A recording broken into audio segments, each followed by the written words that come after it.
I'm 18 years old. While I was too young, nimefika class 8 na nilifanya KCPE. My marks was 284. Sikuamini nitafanya hivi, but I don't know what was going on. Nilipata mimba class 8 after KCPE. Nikazaa mtoto, but the life is too hard. Sikuamini nitafanya hivyo. Sina baba, I have just mom. Tuna struggle na mom. Yeye ndiye anafanya kila kitu, but baba mtoto hawezi hata kufanya kitu.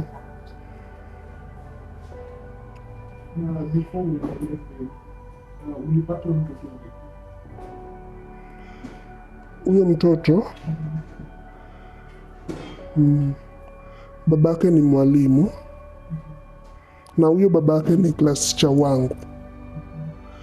Vile nilikuwa class, nilikuwa nikisoma, na yani yeye ndiye alinianzia, akaniambia unaweza kuwa chali wako, lakini nilikataa. But at all aliamua akuwe chali wangu. Sasa nilikubali, akanipea mimba.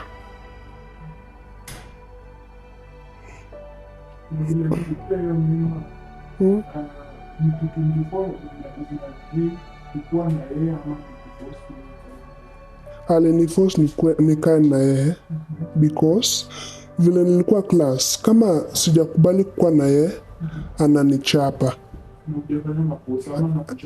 Anakuita tu naenda staff room, ukienda staff room unachapwa. Sasa nilikubali tu nikuwe na yeye. Like in a week tulikuwa tukichukua like 2 days. 2 days? 2 days unaenda ukirudi ama unakaa kwake? Siwezi kulala kwake, naenda na narudi kwa nyumba. Natoka shule jioni, ananiambia niende kwake. Kutoka kwake narudi nyumbani. Sasa kutoka hiyo shule jioni, unakaa huko mpaka saa ngapi? Shule tunatoka saa 11. Saa 11 naenda kwake, narudi saa 12 ama saa 1. Na ukirudi hiyo saa 1 ama saa 12, mama kwa anakuuliza kwenye umetoka? Mama anatoka job saa 3. Welcome to our webinar. This is our Survivor Series episode 4, and I'm excited to be joined by an incredible team of experts on sexual gender-based violence. My name is Patricia Nudiorao, and so we'll start our introduction from the far right. Hi, my name is Samuel Ugweno from Bokahaven. Hello, my name is Maureen Salim from Stada, Kenya. Hi everyone, my name is Francisco Lal from Bokahaven. Thank you very much, and I'm from Stada. So we are having a panel of 2 Bokahaven staff and 2 Stada staff. And today we just want to highlight the story that you've just seen. It's an unfortunate story of a girl who has been impregnated by the teacher. We are in agreement that should not happen in this day and age. And so Maureen, being the one who documented this case, is there anything that you would like to add to what we've just seen? This is a story that really breaks my heart because it's so unfortunate that some of these people doing these things are actually people that we trust in the community. So it's really disappointing, I would say. And as leaders and as people that our girls trust in the community, we should, how should I say, we should play a bigger role in ensuring that our girls are safe, not ensuring that our girls are afraid of us because we will take advantage of them. Yeah. So yeah, that's all. And for the justice, is this teacher behind bars? No. The teacher was not Yeah, arrested. he's Why? still working. And was the case reported? No, the case was not reported.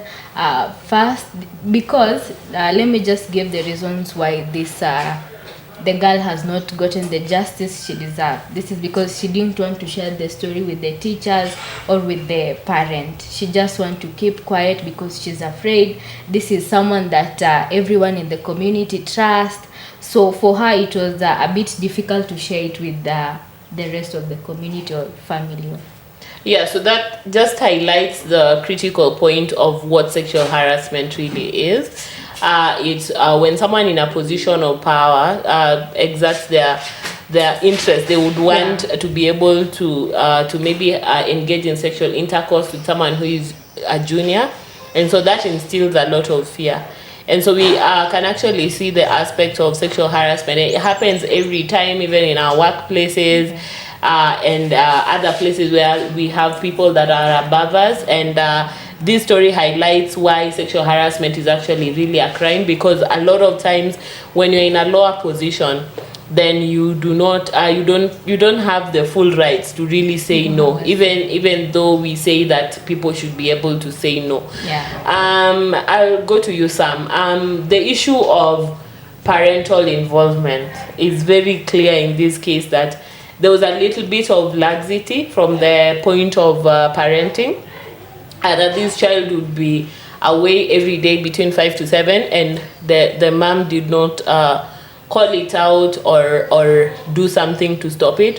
What do you say about parental involvement in the eradication of sexual gender-based violence? Oh, okay. On my side, I might say that under parental guidelines, the parents of these kids, I'm feeling that they have really failed us. Why? They are not submissive to their roles, as in they don't want to know where about their kids. Though we know we have different types of parentals. We have some parents that have neglected their children.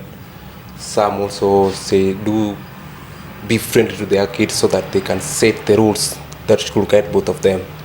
But some parents, we find that some parents normally they are always very strict, as in they make their rules by themselves and they want their children to abide or comply with the rules. So under parents, maybe on the case of the child that was threatened by the teacher, I can look it in two aspects, because you see at first the kid, she was introvert. Hakuwa anataka kushare story at first. And this might be because maybe the parent, she was not free by the parent. So I was calling upon the parents to be submissive to their roles, as in they have to check on their children, even though if they are busy, they have to look a way forward on which they talk with somebody, maybe to check for them the time maybe the child is coming back or maybe going out. Yeah, so the aspect of talking to our children, the aspect of ensuring that we are responsible as parents, and also in cases where you will be busy, then delegation is also something that we need to be able to embrace. So very great points, Sam. Francisca, from the aspect of a school setup, what is the role of the school in ensuring that our children are safe, and even safe from, unfortunately, from teachers who should be protecting them? What is the role of schools really?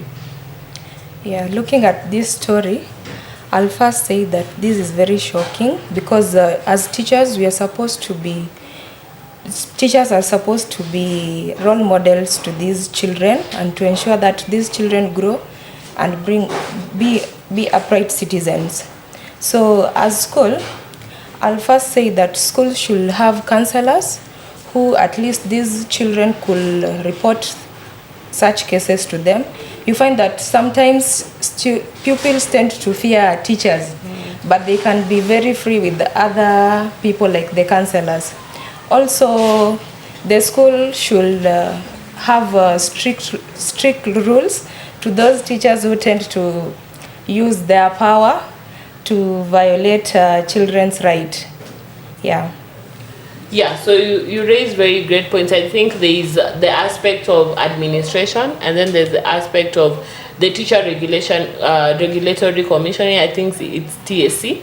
Yeah. To be able to ensure that teachers are responsible even when they are dealing with students, and they are able to ensure that the students are safe within that environment, and that even as teachers themselves, they are able to call out other teachers who involve themselves in these crimes. To you, Maureen, the issue of community involvement. I am so sure there was someone who was seeing this child every day, walk into the teacher's house and leave. What is the role of communities in ensuring that these vices actually stop?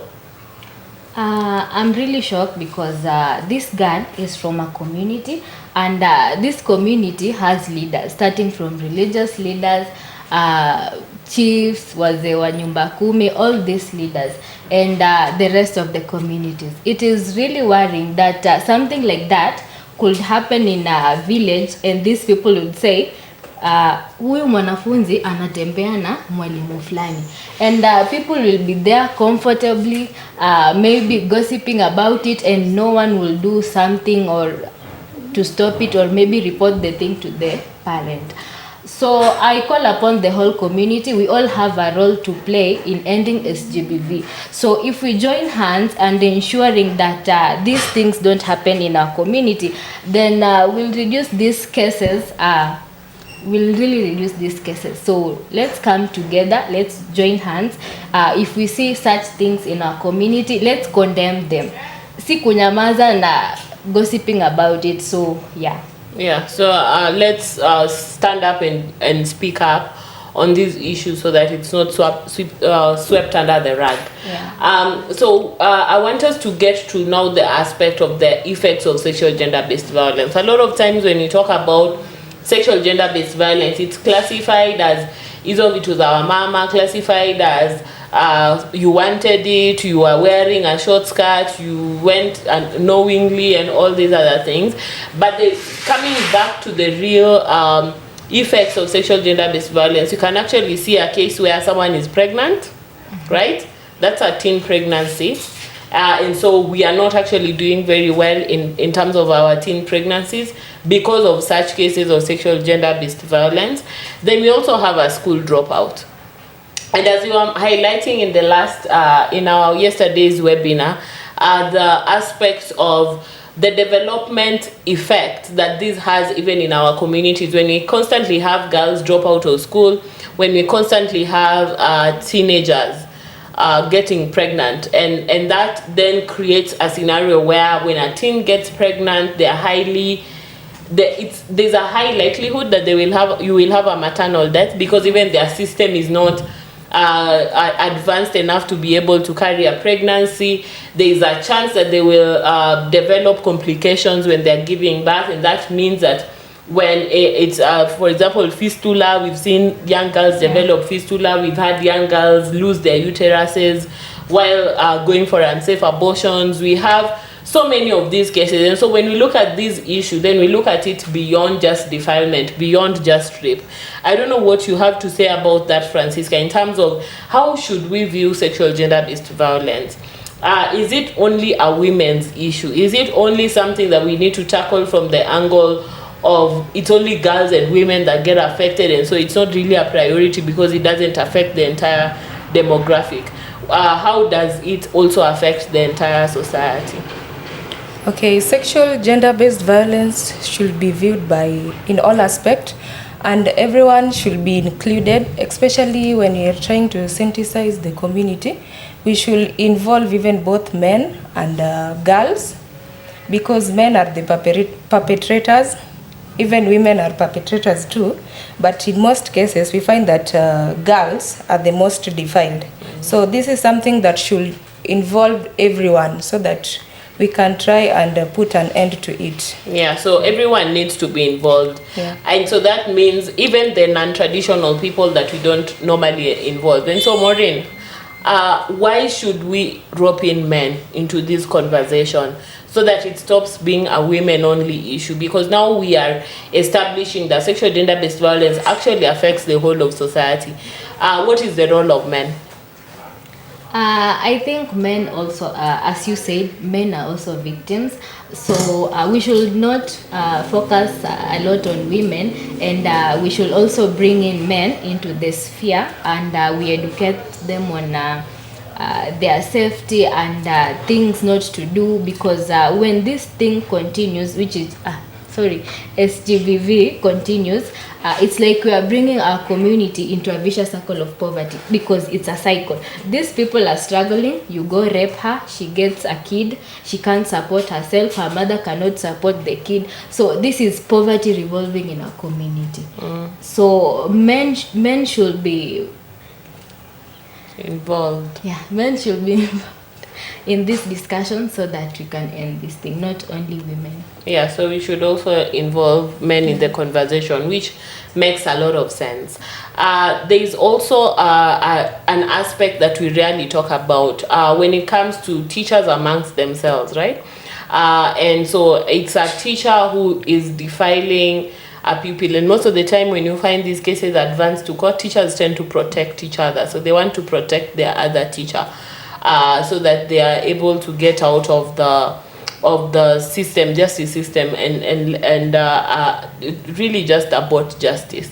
What is your message, Sam, to teachers and people in decision making spaces who tend to protect their own when such cases arise? At first, I will start by saying that, in this world, positions are temporary and ranks and titles are limited, but what you do to a certain person will be remembered forever. So my message to this kind of people, I might tell them that let them not use their positions or ranks or titles to take advantage of the vulnerables, like defiling young girls in schools, like teachers.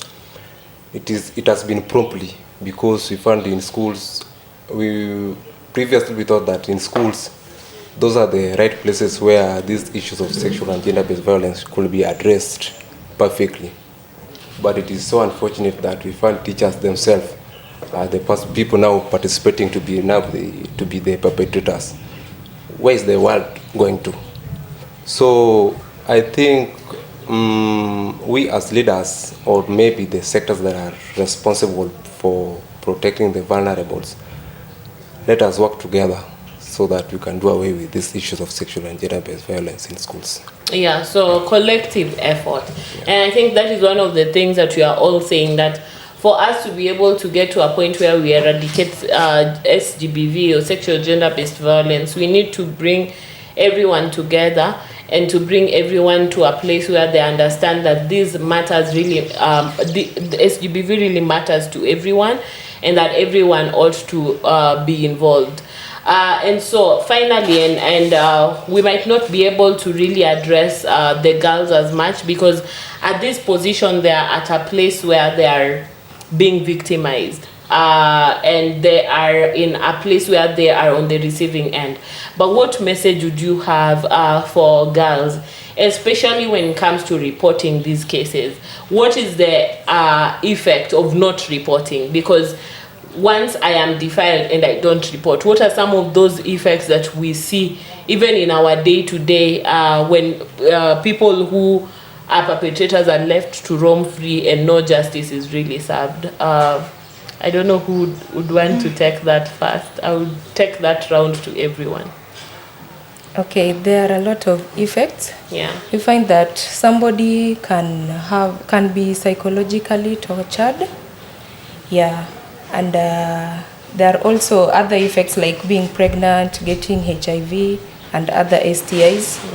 Others you also mentioned, like dropping out of school. So we'll like to tell those girls, like, if they get defiled or raped, they should report, so that if we can see how they can get psychological support through maybe counseling. Yeah. Yeah. Anything to add? Just to add on what she has said, if you don't report, you live in fear.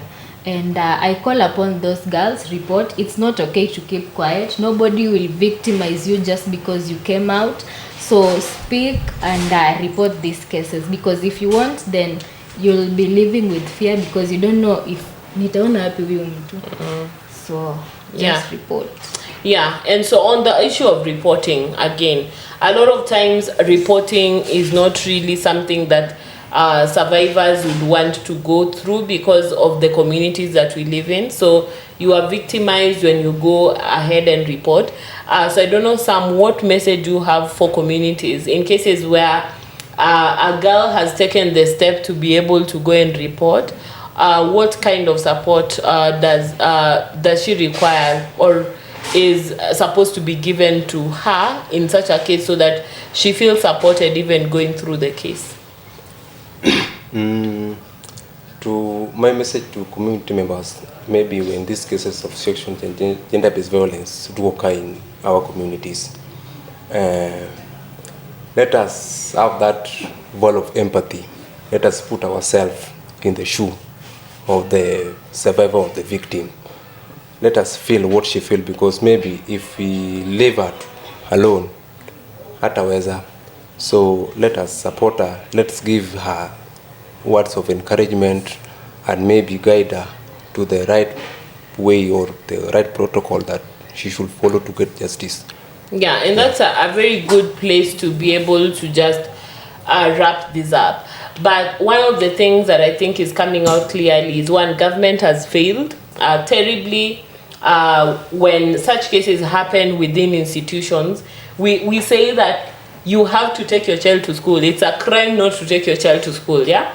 And then you take your child to that same institution that is a public institution, and your child gets defiled in that same setting. And so there's a lot that government needs to do, but also there's a lot that all the actors that you mentioned need to do. And so as we close this up, and as a parting shot from all of us, Francisca, what is your ideal society? I get to ask everyone that question, and sincerely hope that every one of us lives long enough to be able to live in the ideal society. So in your ideal society, what would you want that society to look like?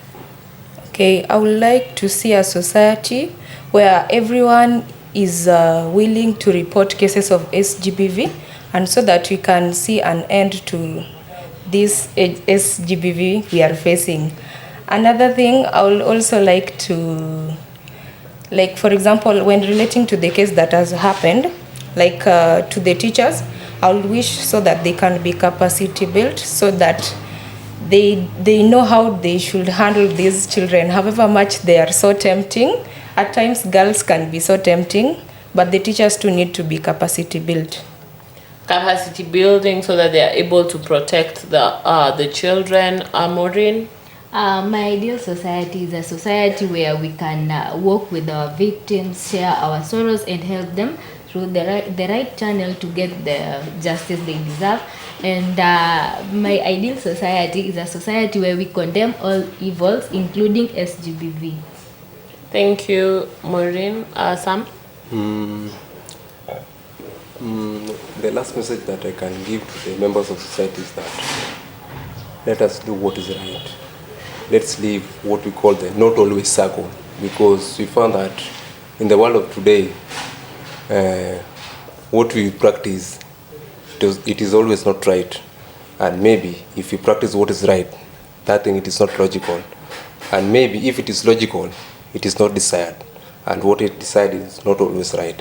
Now let us do what is right, so that we can help to reduce the escalation of SGBV in our country. Thank you, Sam. Let's do what is right. I think that's a great place to end. But today I wanted to also chime in on my ideal society is where all perpetrators will be behind bars, and hopefully we get rid of all of them so that we eradicate sexual gender-based violence. That's all that we had time for. I think we've gotten incredible points around what teachers need to do, what society needs to do, what our communities need to do, what TSC needs to do, what our men need to do. And we hope, and we only hope that everyone plays their role and does the right thing. I think that's where we would like to end this, that everywhere that you are, kindly do the right thing and ensure that your society is free from sexual gender-based violence. Thank you very much. Until next time, bye.